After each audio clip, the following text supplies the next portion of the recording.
Might be live. Might be. Couldn't even do my hair. Unbelievable. Well, if you're joining me in the future, this creature is why my hair looks like shit and I haven't got anything set up. And the book I want is in my bedroom. She won't let me get up. Thank you. Very dramatic.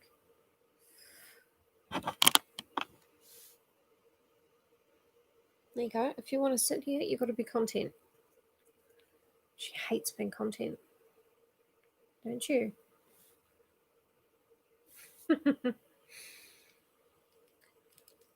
Hey. Sorry the live reading was put off for so long. I forgot about it and then I couldn't move. And then I thought, fuck it. If I can't move, then I can't move. I'm just going to go on. So that's why I'm not prepared or anything. Floor is a delicate condition. She's very pissed off with me in particular. So once she jumps off me, I'm going to go into my bedroom and get the book that the story's in because it's much easier than reading it off my phone. But I'm not sure when that will be. So here we are. Just be quiet, okay? Be good.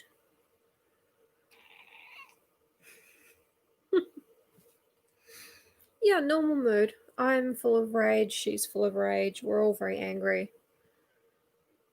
We're not prepared. We're just kind of...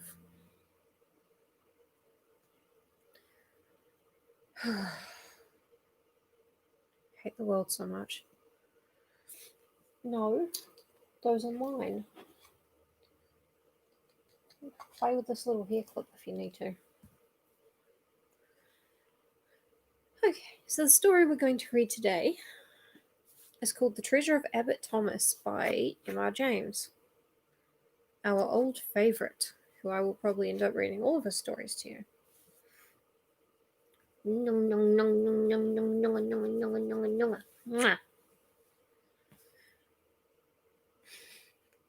She liked it and she's mad that she liked it. Hey, Danny. Yep, I am very unprepared. Oh, thank you.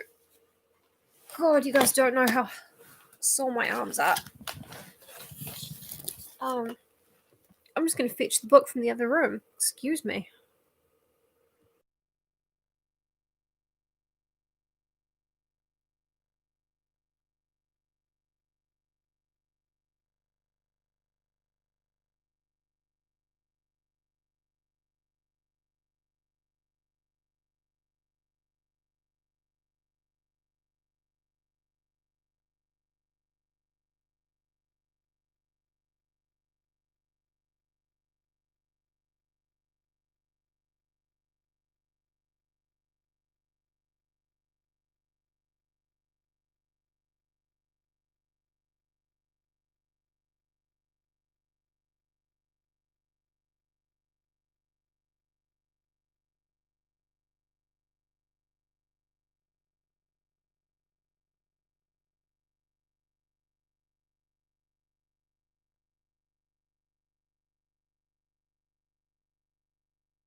I couldn't find the book. I think it's somewhere on the couch.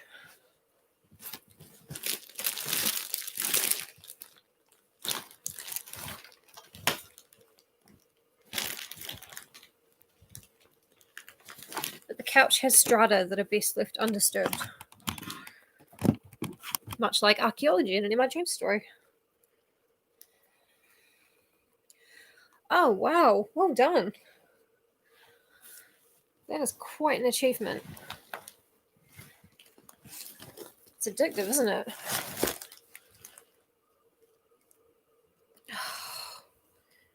I don't know what it's doing back there. Anyway, I I tinted my brows today for Halloween because I'm going to wear a dark wig. And I forgot that I would have to have these eyebrows for, the next few days not wearing a dark wig. So that showed really good decision-making abilities. Oh yeah, died and respawning. Absolutely. It's a given. Sometimes I play 7 Days to Die, Go Fuck Myself, which is a spin-off game I created where I play until my first death and then I just start again. Like, never respawn.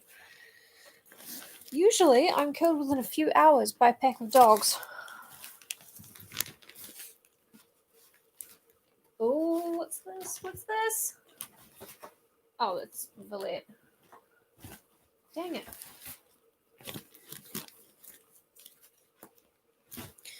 Nope, I got all excited.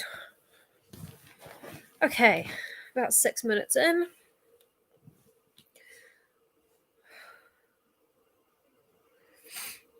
Yeah, basically. It's the, what's that game I got obsessed with? The one with the beefalo? The beefalo. Don't Starve. It's the Don't Starve, version.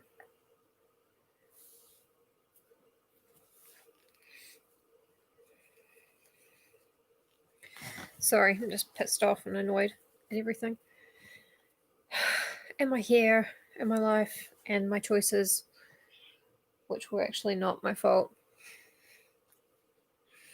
So anyway, Treasure of Abbot Thomas. It's by M.R. James, so you pretty much know what you're in for.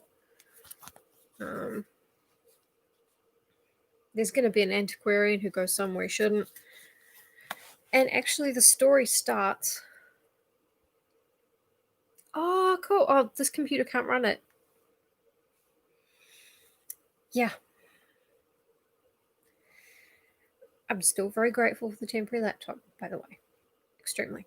But so the story starts with a ton of Latin, which I don't know if I should read. It's pretty long.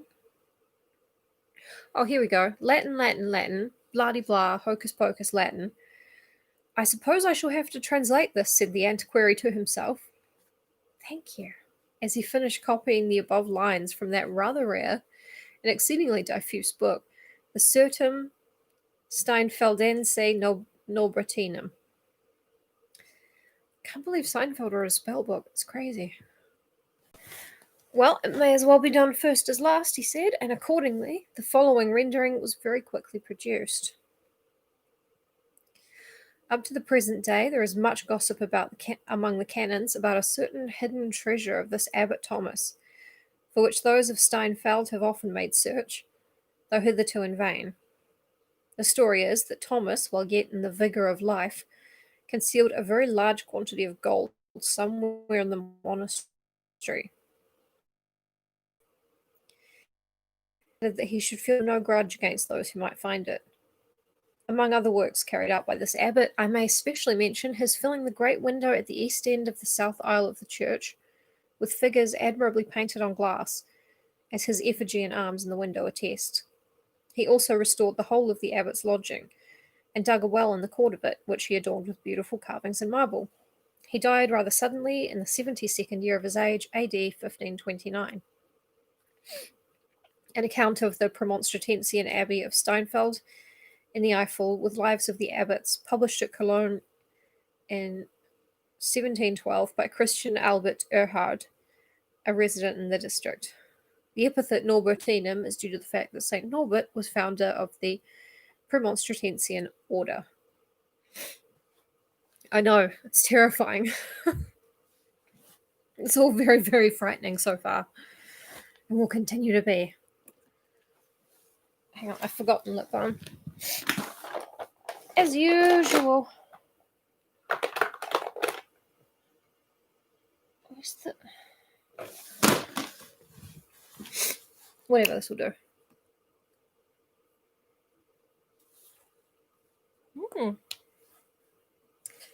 Cherry scented. Nice.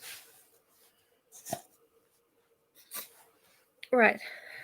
The object which the antiquary had before him at the moment was that of tracing the whereabouts of the painted windows of the Abbey church at Steinfeld.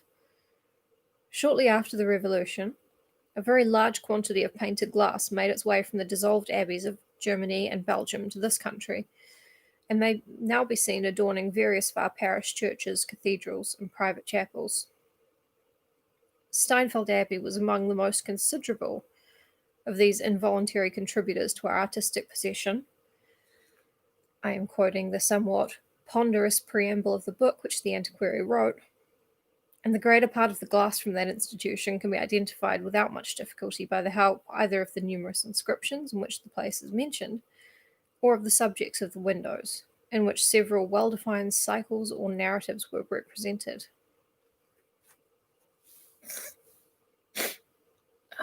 Sorry, I don't know why I get an itchy nose right when I start streaming. It's a very weird side effect. The passage with which I began my story had set the antiquary on the track of another identification. It was in a private chapel, no matter where. He had seen 3 large figures, each occupying a whole light in a window, and evidently the work of one artist. Their style made it plain that the artist had been a German of the 16th century, but hitherto the more exact localizing of them had been a puzzle. They represented, will you be surprised to hear it? Job, Patriarcha, Johannes Evangelista, Zacharias Propheta, and each of them held a book or scroll inscribed with a sentence from his writings. So it was Job, John, and Zechariah, just like the thing. These, as a matter of course, the antiquary had noted, and had been struck by the curious way in which they differed from any text of the Vulgate that he had been able to examine. The Vulgate is an edition of the Bible. Like, not the King James Bible, a different edition, but it's the Bible. Thus the scroll in Job's hand was inscribed, Auro est locus in quo absconditur. There is a place for gold where it is hidden. On the book of John was, Habent investimentis suis scripturum quam nemo novit. They have on their raiment a writing which no man knoweth. And Zacharias had, super lapidum unum septem oculi sunt. Upon one stone are 7 eyes. I imagine the biblical context for each is equally creepy. A sad perplexity it had been to our investigator to think why these 3 personages should have been placed together in one window. There was no bond of connection between them, either historic, symbolic, or doctrinal, and he could only suppose they must have formed part of a very large series of prophets and apostles which might have filled, say, all the clerestory windows of some capacious church. But the passage from the Sertum had altered the situation by showing that the names of the actual personages represented in the glass now at Lord D's chapel had been constantly on the lips of Abbot Thomas von Eschenhausen of Steinfeld, and that this abbot had put up a painted window, probably about the year 1520, in the south aisle of his abbey church. I hate you, madam.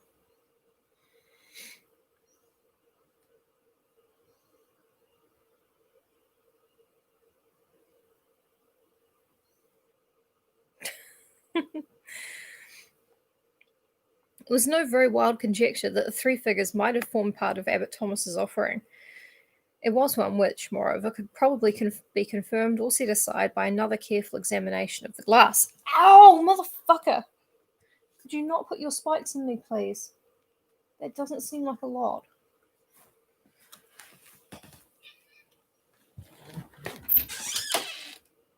Yeah, well, you are a motherfucker, so just live with that. Sorry. And as Mr. Somerton was a man of leisure, he set out on pilgrimage to the private chapel with very little delay. His conjecture was confirmed to the full. Not only did the style and technique of the glass suit perfectly with the date and place required. But in another window of the chapel he found some glass, known to have been brought along with the figures, which contained the arms of Abbot Thomas von Eschenhausen. At intervals during his researches, Mr. Summerton had been haunted by the recollection of the gossip about the hidden treasure, and as he thought the matter over, it became more and more obvious to him that if the abbot meant anything by the enigmatical answer which he gave to his questioners, he must have meant that the secret was to be found somewhere in the window he had placed in the abbey church. It was undeniable, furthermore, that the first of the curiously selected texts on the scrolls in the window might be taken to have a reference to hidden treasure. This guy's putting the clues together like a non-stop Sherlock machine. Treasure? I know that word from a different place. That's the word treasure, all right. My God. Incredible. Every feature, therefore, or mark which could possibly assist in elucidating the riddle which he felt sure the abbot had set to posterity, he noted with scrupulous care, and returning to his Berkshire manor house, consumed many a pint of the midnight oil over his tracings and sketches. After 2 or 3 weeks, a day came when Mr. Summerton announced to his man that he must pack his own and his master's things for a short journey abroad, whither for the moment we will not follow him. Part 2. Oh, as if the first chapter wasn't exciting enough. Remember when he was looking at a window? Incredible. Mr. Gregory, the rector of Parsbury, had strolled out before breakfast, it being a fine autumn morning, as far as the gate of his carriage drive, with intent to meet the postman and sniff the cool air. Nor was he disappointed of either purpose. Before he had had time to answer more than 10 or 11 of the miscellaneous questions propounded to him in the lightness of their hearts by his young offspring, who had accompanied him, the postman was seen approaching, and among the morning's budget was one letter bearing a foreign postmark and stamp, which became at once the objects of an eager competition among the youthful Gregorys, and addressed in an uneducated, but plainly an English hand. When the rector opened it and turned to the signature, he realized that it came from the confidential valet of his friend and squire, Mr. Summerton. Thus it ran. Honoured Sir, as I am in a great anxiety about Master, I write at his wish to beg you, sir, if you could be so good as step over. Master has had a nasty shock, and keeps his bed. I never have known him like this, but no wonder, and nothing will serve you, sir. Master says, would I mention, short way here is to drive to Cobblence and take a trap. Hoping I have made all plain, but am much confused in myself, what with anxiety and wakefulness at night. If I might be so bold, sir, it will be a pleasure to see an honest British face among all these foreign ones. I am, sir, your obedient servant, William Brown. P.S. The village for town I will not term it is named Steenfeld. I hate it when Emma James does these voices, so I make them sound stupid. He must have enjoyed doing them when he read these stories out loud at Christmas. He must have really loved getting into that orc voice, that halfling voice character. I like him very much as a writer, but it's a niggle. Basically, Mr. Summerton's valet wrote saying, I am poor and stupid. Also, my master has had a nasty shock. Would you please come here to Cobblence, which I have spelled wrong because I am stupid and a moron and I didn't even go to Eton or anything.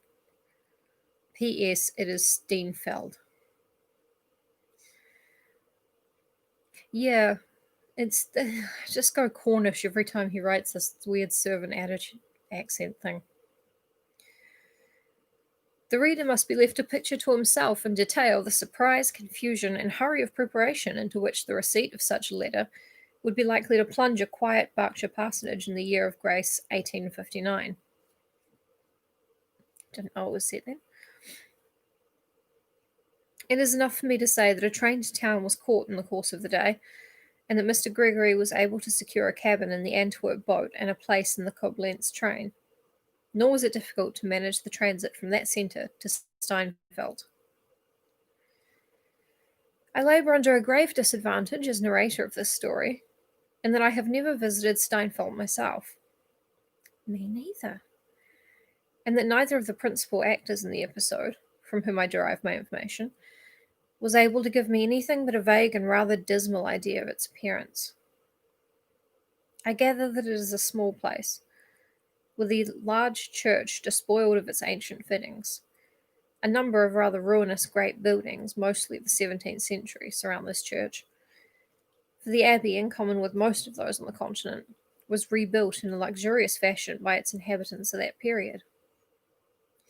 It does not seem to me worthwhile to lavish money on a visit to the place, for though it is probably far more attractive than either Mr. Somerton or Mr. Gregory thought it, there is evidently little, if anything, of first-rate interest to be seen, except perhaps one thing, which I should not care to see. Ooh, here's our first hint that something spooky might happen. Remember when that guy was looking at a book and then a window? Very spooky. The inn where the English gentleman and his servant were lodged is or was the only possible one in the village. Mr. Gregory was taken to it at once by his driver and found Mr. Brown waiting at the door. I'm not going to do the voice. Mr. Brown, a model, went in. Oh, I thought Ivy was having a fit, but she's just got her claw caught in the carpet. Oh, that gave me a fright. The story is quite scary.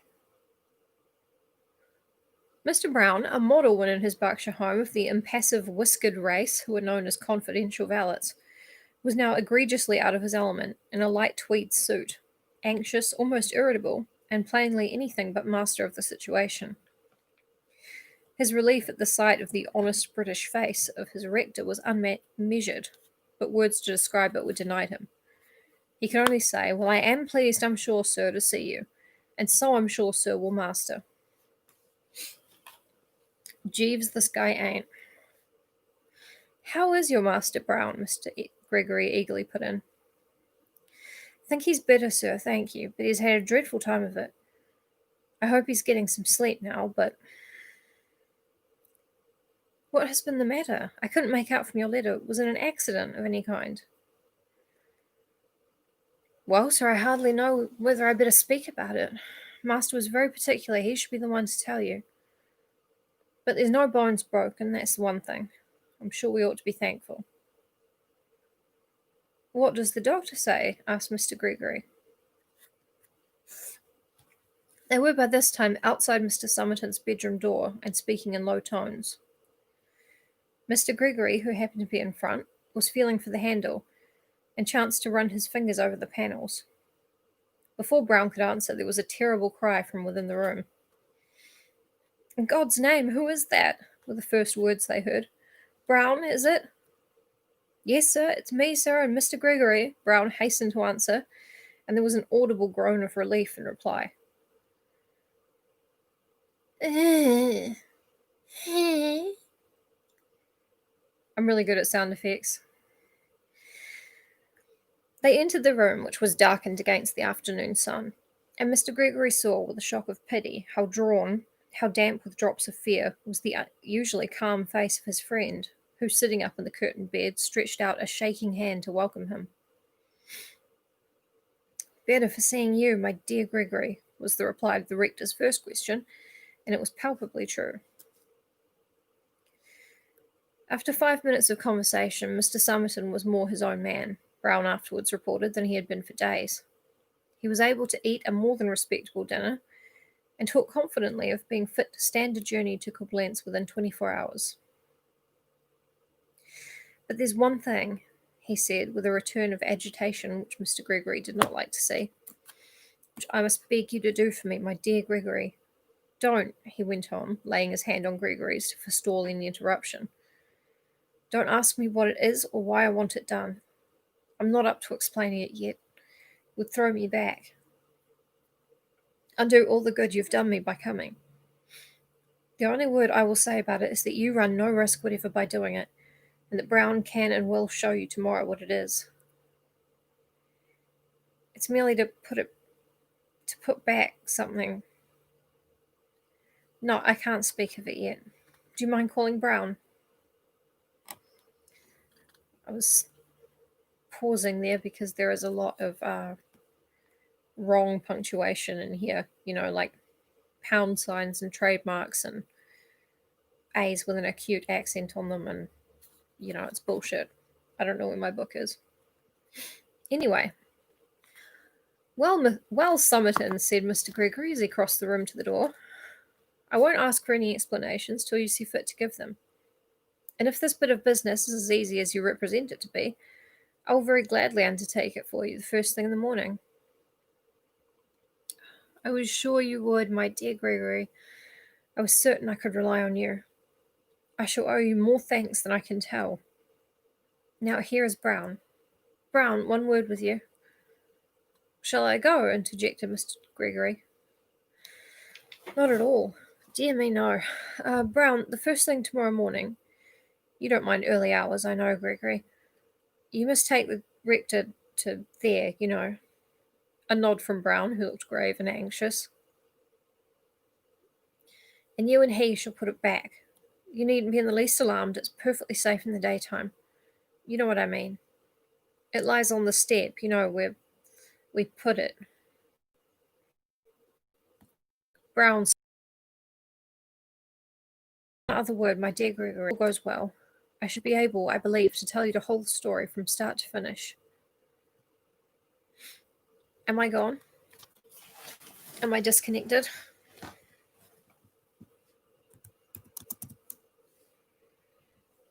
Am I here? Point d'interrogation.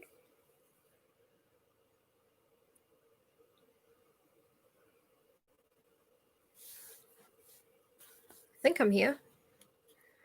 I glitched, but I'm back. Awesome.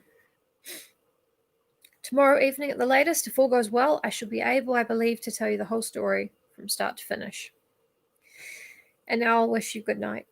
Brown will be with me. He sleeps here. And if I were you, I should lock my door. Yes, be particular to do that. They like it, the people here, and it's better. Good night, good night. Never stay in a place like that. They parted upon this, and if Mr. Gregory woke once or twice in the small hours and fancied he heard a fumbling about the lower part of his locked door, it was perhaps no more than what a quiet man, suddenly plunged into a strange bed in the heart of a mystery, might reasonably expect. Certainly he thought, to the end of his days, that he had heard such a sound twice or three times between midnight and dawn. He was up with the sun, and out in company with Brown soon after. Perplexing as was the service he had been asked to perform for Mr. Summerton, it was not a difficult or an alarming one, and within half an hour from his leaving the inn it was over. What it was, I shall not as yet divulge. Later in the morning, Mr. Summerton, now almost himself again, was able to make a start from Steinfeld, and that same evening, whether at Koblenz or some intermediate stage on the journey, I am not certain, he settled down to the promised explanation. Brown was present, but how much of the matter was ever really made plain to his comprehension he would never say, and I am unable to conjecture. He didn't go to Eton or anything. How's he meant to understand really anything beyond making tea, whatever else ballots do?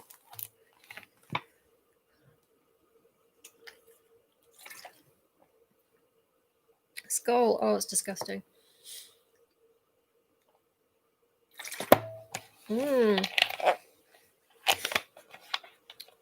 This was Mr. Summerton's story. You know roughly, both of you, that this expedition of mine was undertaken with the object of tracing something in connection with some old painted glass in Lord D's private chapel. Lord D is nuts. Sorry, I'm trying to be good at reading this. Well, the starting point of the whole matter lies in this passage from an old printed book, to which I will ask your attention. At this point, Mr. Somerton went carefully over some ground with which we are already familiar. On my second visit to the chapel, he went on, my purpose was to take every note I could of figures, lettering, diamond scratchings on the glass, and even apparently accidental markings. The first point which I tackled was that of the inscribed scrolls. I could not doubt that the first of these, that of Job, there is the place for the gold where it is hidden, with its intentional alteration, must refer to the treasure. So I applied myself with some confidence to the text, that of St. John. They have on their vestures a writing which no man knoweth. The natural question will have occurred to you, was there an inscription on the robes of the figures? I could see none. Each of the three had a broad black border to his mantle, which made a conspicuous and rather ugly feature in the window. I was nonplussed, I will own, and but for a curious bit of luck, I think I should have left the search where the canons of Steinfeld had left it before me. But it so happened that there was a good deal of dust on the surface of the glass, and Lord D, happening to come in, noticed my blackened hands, and kindly insisted on sending for a broom to clean down the window. It says a Turk's head broom. I believe it's some kind of duster. We don't need to say that, though. There must, I suppose, have been a rough piece in the broom. Anyhow, as it passed over the border of one of the mantles, I noticed that it left a long scratch, and that some yellow stain instantly showed up. I asked the man to stop his work for a moment, and ran up the ladder to examine the place.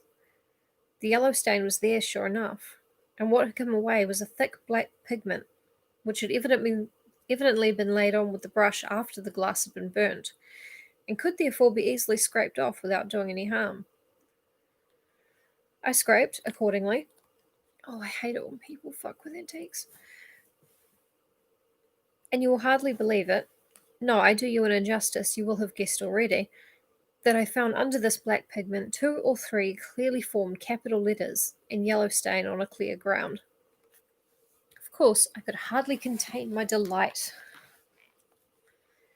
As I told Lord D that I had detected an inscription which I thought might be very interesting, and begged to be allowed to uncover the whole of it. He made no difficulty about it whatsoever, told me to do exactly as I pleased, and then, having an engagement, was obliged, rather to my relief, I must say, to leave me. I set to work at once, and found the task a fairly easy one. The pigment, disintegrated, of course, by time, came off almost at a touch, and I don't think that it took me a couple of hours, all told, to clean the whole of the black borders and all 3 lights. Each of the figures had, as the inscription said, writing on their vestures, which nobody knew. The discovery, of course, made it absolutely certain to my mind that I was on the right track. And now, what was the inscription? While I was cleaning the glass, I almost took pains not to read the lettering, saving up the treat until I had got the whole thing clear. And when that was done, my dear Gregory, I assure you I could almost have cried from sheer disappointment. What I read was only the most hopeless jumble of letters that was ever shaken up in a hat. Here it is. Letters. But not the symbols underneath. I don't think they're meant to be there. Blank as I felt, and must have looked for the first few minutes, my disappointment didn't last long. I realized almost at once that I was dealing with a cipher or cryptogram, and I reflected that it was most likely to be of a pretty simple kind, considering its early date. So I copied the letters with the most anxious care. Another little point, I may tell you, turned up in the process, which confirmed my belief in the cipher. After copying the letters on Job's robe, I counted them to make sure I had them right. There were 38. And just as I finished going through them, my eye fell on a scratching made with a sharp point on the edge of the border. was simply the number 38 in Roman numerals. To cut the matter short, there was a similar note, as I may call it, in each of the other lights, and that made it plain to me that the glass painter had had very strict orders from Abbot Thomas about the inscription and had taken pains to get it correct.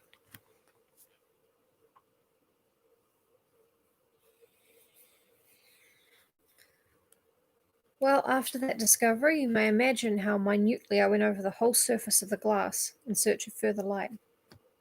Of course, I did not neglect the inscription on the scroll of Zechariah, "Upon one stone are 7 eyes," but I very quickly concluded that this must refer to some mark on a stone which could only be found in situ, where the treasure was concealed. In short, I made all possible notes and sketches and tracings, and then came back to Parsbury to work out the cipher at leisure. Oh, the agonies I went through! I thought myself very clever at first, for I made sure that the key would be found in some of the old books on secret writing. The Steganographia of Joachim Trithemius, who was an earlier contemporary of Abbot Thomas, seemed particularly promising.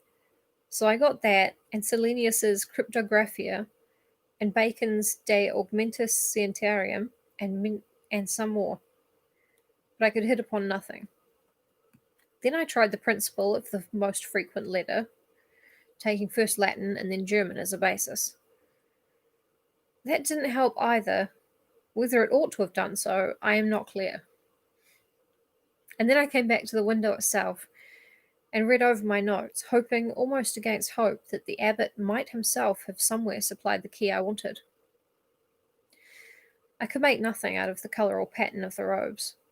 There were no landscape backgrounds with subsidiary objects. There was nothing in the canopies. The only resource possible seemed to be in the attitudes of the figures. Job, I read, scroll in left hand, forefinger of right hand extended upwards. John holds inscribed book in left hand, with right hand blesses with 2 fingers. Zechariah, scroll in left hand, right hand extended upwards, as Job, but with 3 fingers pointing up. In other words, I reflected, Job has 1 finger extended, John has 2, Zechariah has 3. This is called triple blessing, and it's the most rare of the saint blessings. May not there be a numerical key concealed in that? My dear Gregory, said Mr. Somerton, laying his hand on his friend's knee, that was the key. I didn't get it to fit at first, but after 2 or 3 trials I saw what was meant. After the first letter of the inscription, you skip 1 letter. After the next, you skip 2, and after that, skip 3. Now look at the result I got. I've underlined the letters which form words. Doesn't matter.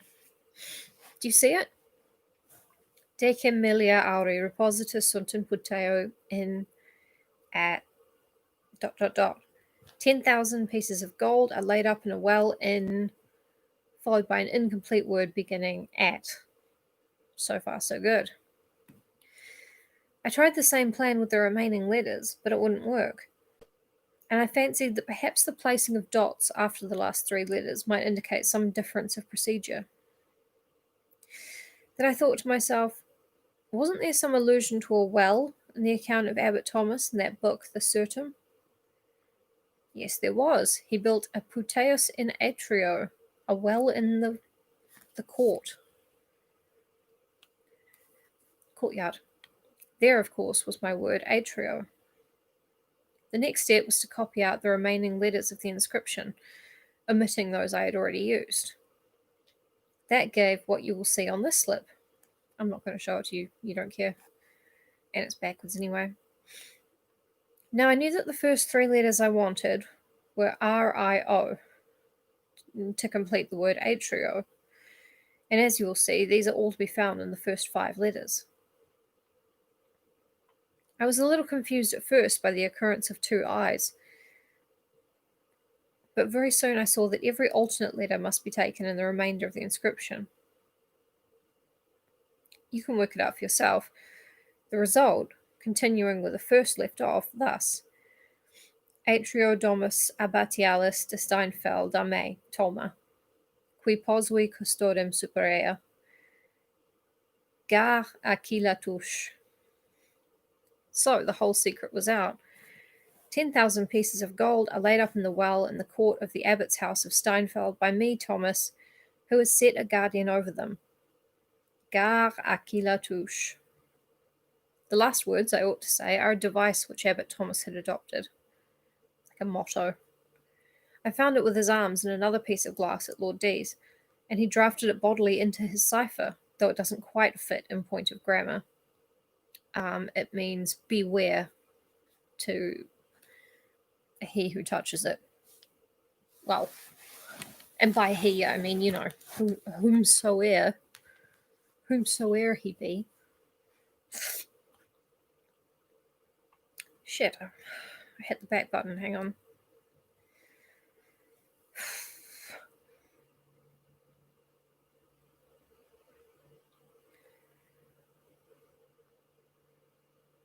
Here we go.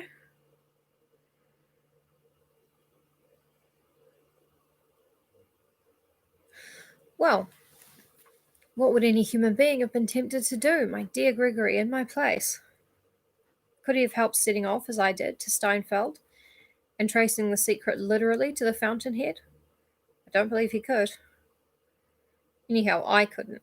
And as I needn't tell you, I found myself at Steinfeld as soon as the resources of civilization could put me there, and installed myself in the inn you saw.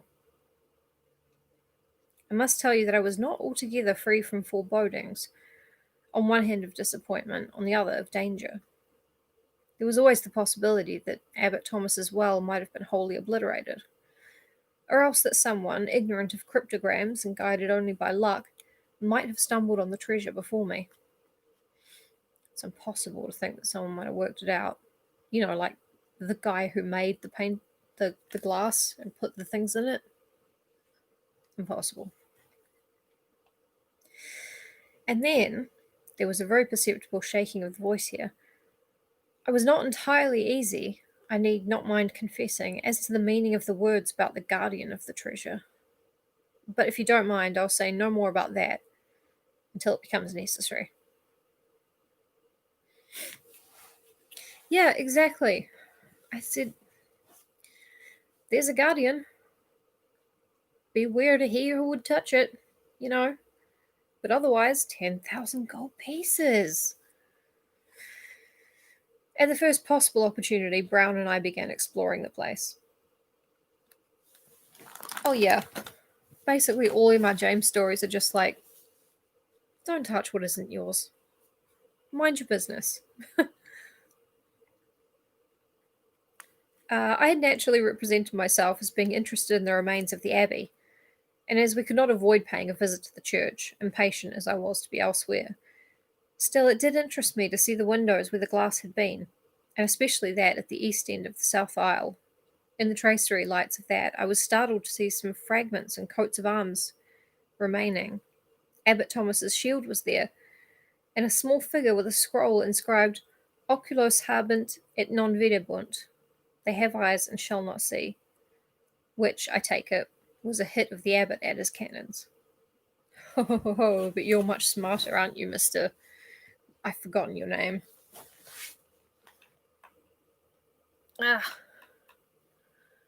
Sorry. But of course, the principal object was to find the abbot's house. There is no prescribed place for this, so far as I know, in the plan of a monastery. You can't predict of it, as you can of the chapter house, that it will be on the eastern side of the cloister, or as of the dormitory, that it will communicate with the transept of the church. I felt that if I asked many questions, I might awaken lingering memories of the treasure, and I thought it best to try first to discover it for myself. It was not a very long or difficult search. That three-sided court southeast of the church, with deserted piles of building round it and grass-grown pavement, which you saw this morning, was the place. And glad enough I was to see that it was put to no use, and was neither very far from our inn nor overlooked by any inhabited building. There were only orchards and paddocks on the slopes east of the church. I can tell you that fine stone glowed wonderfully in the rather watery yellow sunset that we had on the Tuesday afternoon. Next, what about the well? There was not much doubt about that, as you can testify. It is really a very remarkable thing. That curb is, I think, of Italian marble, and the carving, I thought, must be Italian also. There were reliefs, you may perhaps remember, of Eleazar and Rebecca, and of Jacob opening the well for Rachel, and similar subjects. But by way of disarming suspicion, I suppose, the abbot had carefully abstained from any of his cynical and elusive inscriptions. I examined the whole structure with the keenest interest, of course. A square wellhead with an opening on one side, an arch over it with a wheel for the rope to pass over, evidently in very good condition still, for it had been used within 60 years, or perhaps even later, though not quite recently. Then there was the question of depth and access to the interior. I suppose the depth was about 60 to 70 feet.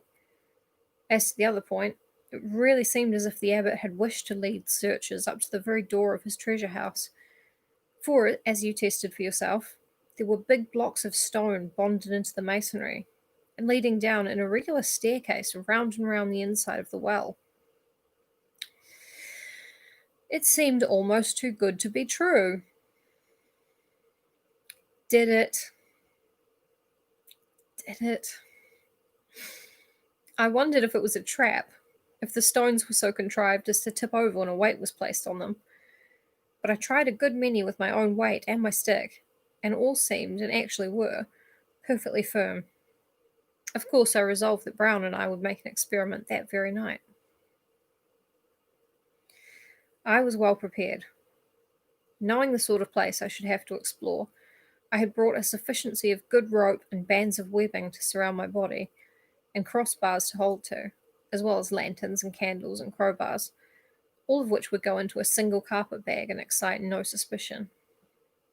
I satisfied myself that my rope would be long enough, and that the wheel for the bucket was in good working order, and then we went home to dinner.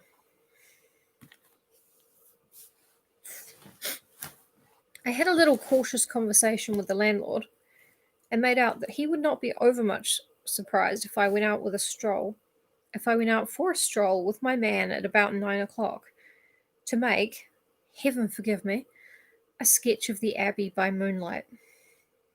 I asked no questions about the well, and am not likely to do so now. I fancy I know as much about it as anyone in Steinfeld, at least, with a strong shudder. I don't want to know any more. Now we come to the crisis, and though I hate to think of it, I feel sure, Gregory, that it will be better for me in all ways to recall it just as it happened. We started, Brown and I, at about 9 with our bag, and attracted no attention, for we managed to slip out at the hinder end of the inn yard into an alley which brought us quite to the edge of the village. In 5 minutes we were at the well, and for some little time we sat on the edge of the wellhead to make sure that no one was stirring or spying on us. All we heard were some horses cropping grass out of sight farther down the eastern slope. That's a really good point, because in Red Dead Redemption? Skyrim? Both? If a horse sees you commit a crime, that horse is a witness. And if you don't kill them, they will somehow report back to the guards, and then the guards will chase you. This is true. We were perfectly unobserved and had plenty of light from the gorgeous full moon to allow us to get the rope properly fitted over the wheel. I don't know if the moon has anything to do with this, but good job doing it on a full moon anyway. Then I secured the band around my body beneath the arms. We attached the end of the rope very securely to a ring in the stonework. Brown took the lighted lantern and followed me. I had a crowbar. And so we began to descend cautiously, feeling every step before we set foot on it, and scanning the walls in search of any marked stone.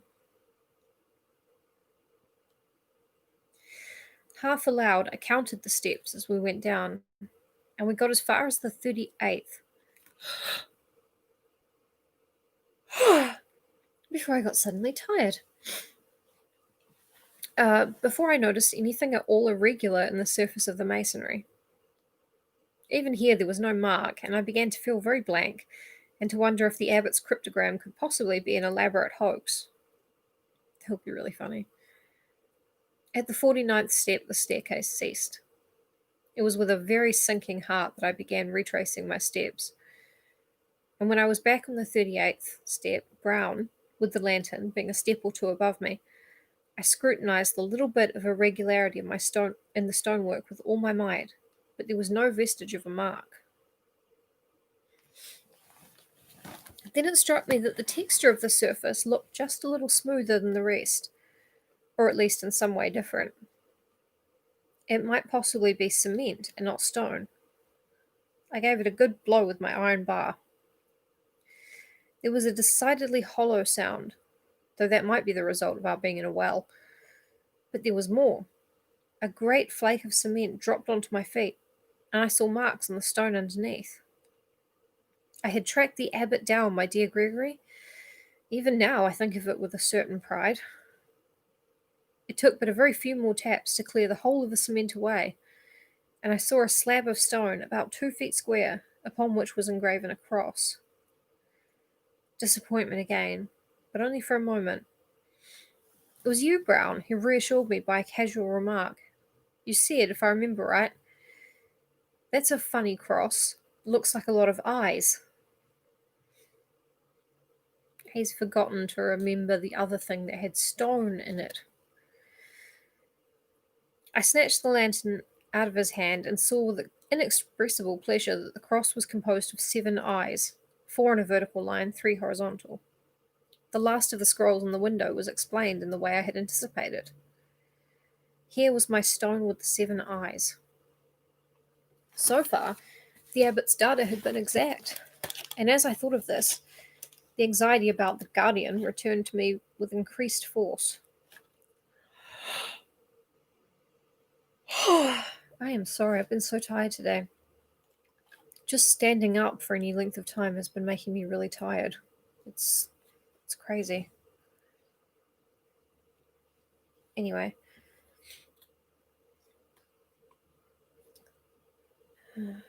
So far, the abbot's data had been exact, and as I thought of this, the anxiety about the guardian returned upon me with increased force.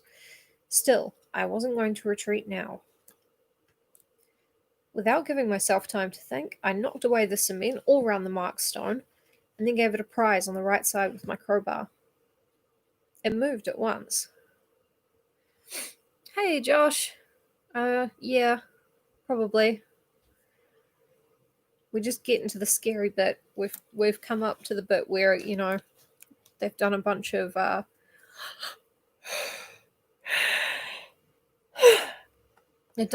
history and clues and things. And now he's halfway down a well looking for the treasure of Abbot Thomas, finally. Oh yeah, I'll definitely try and avoid that, John, thank you. I will. Be quite good to get a plastic chair for the shower, I think. I think that would be quite nice. Oh, come on, get a grip.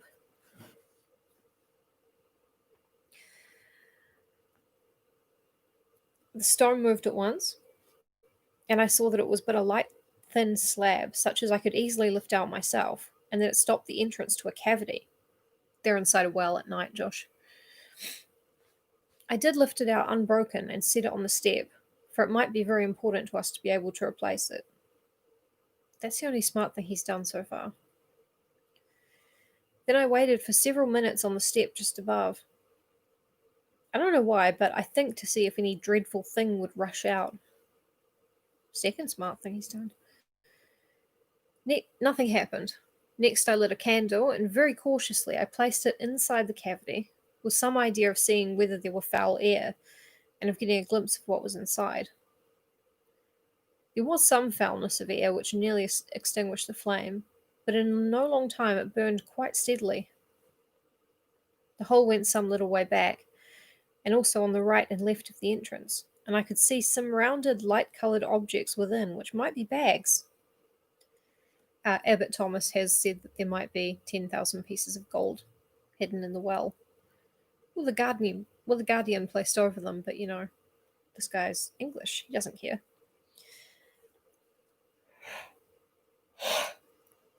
There was no use in waiting. I faced the cavity and looked in. There was nothing immediately in the front of the hole. I put my arm in and felt to the right, very gingerly. Just give me a glass of cognac, Brown. I'll go on in a moment, Gregory. Glub, glub, glub.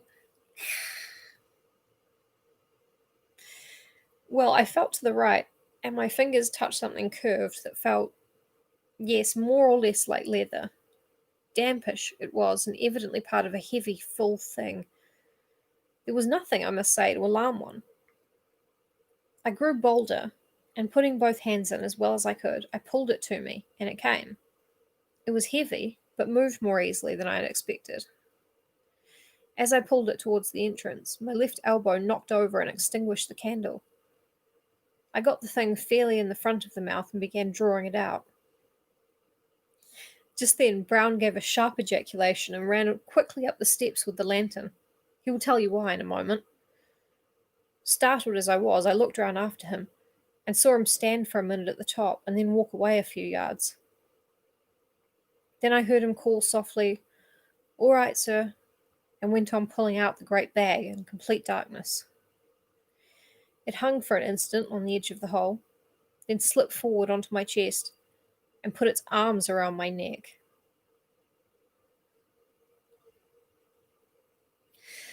My dear Gregory, I am telling you the exact truth. I believe I am now acquainted with the extremity of terror and repulsion which a man the bare arm and moving slowly over it of several, I don't know how many, tentacles or something clinging to my body. I screamed out, Brown says, like a beast, and fell away backward from the step on which I stood, and the creature slipped downwards, I suppose, onto that same step. Providentially, the band around me held firm.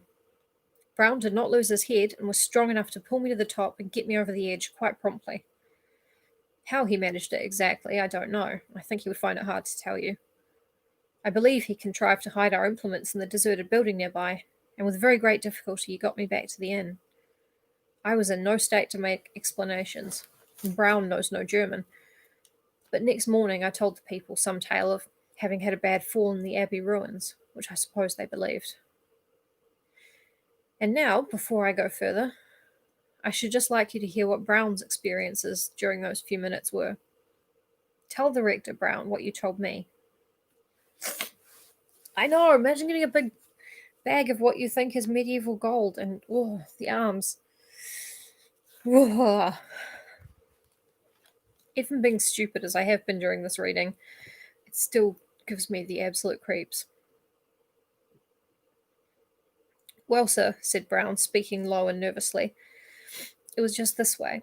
Master was busy down in front of that hole, and I was holding the lantern and looking on, when I heard something drop in the water from the top, as I thought. So I looked up, and I saw someone's head looking over at us.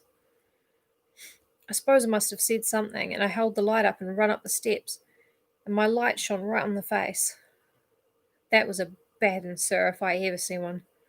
An oldish man, and the face very much fell in, and laughing, as I thought. And I got up the steps as quick as pretty night, I'm telling you, and when I was out on the ground, there wasn't any sign of any person. There hadn't been time for anyone to get away, let alone an old chap, and I made sure he wasn't crouching down by the well or nothing. Next thing, I hear Master cry out something horrible, and all I see was him hanging out by the rope, and, as Master says, however I got him up, I couldn't tell you. You hear that, Gregory? Said Mr. Summerton. Hello, my love. Oh no, it's the guardian. Oh no. You did that, darling. You touched your face with my hand. Yes, you did. You hurt your own tooth. Come here. I'll just finish this up and then I will give you fishes, okay? Sorry, I'm talking to my adult stepson. It's Niobe. She's got a bit of toothache. The The whole thing is so ghastly and abnormal that I must own it puts me quite off my balance. But the thought did occur to me that possibly, well, the person who set the trap might have come to see the success of his plan. Just so, Gregory, just so.